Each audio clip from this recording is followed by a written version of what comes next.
लेकर आ गया हूँ नया वीडियो। इस वीडियो में आपको बताने वाला हूँ गुंजन सिंह के बारे में। जी हाँ दोस्तों, गुंजन सिंह ने तो कमाल ही कर दिखाया है, बहुत ही ज़बरदस्त और सबसे अलग मूवी लेके आ चुका है। तो जी हाँ दोस्तों, आपको पूरा जानकारी देंगे इस वीडियो में, तो इस वीडियो को पूरा जरूर देखिए। इससे पहले अगर मेरे चैनल को सब्सक्राइब नहीं किए तो सब्सक्राइब जरूर कर लीजिए, क्योंकि नया नया वीडियो लेके आते रहते हैं। तो चलिए दोस्तों, बात करते हैं गुंजन सिंह के बारे में। तो दोस्तों आपको बता दूं कि गुंजन सिंह का बहुत ही ज़बरदस्त और सबसे अलग हट के जो कि मूवी आ रहा है, जिस मूवी का नाम है मगध पुत्र। जी हाँ दोस्तों, मगध पुत्र, जो कि नाम से ही आपको पता चलता होगा कि ये मूवी कैसा होने वाला है। जी हाँ दोस्तों, बताया जा रहा है कि ये मूवी बहुत ही ज़बरदस्त और रोमांटिक एक्शन यानी भरपूर होने वाला है और बहुत ही ज़बरदस्त होने वाला है। जी हाँ दोस्तों, इस मूवी का कहानी भी सबसे अलग देखने को मिलेगा और जो कि इस मूवी में बहुत ही अच्छे अच्छे कलाकार आपको नज़र आएंगे।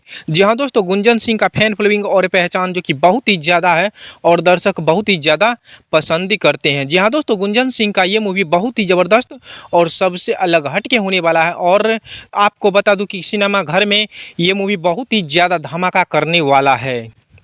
तो यही रहा गुंजन सिंह के बारे में।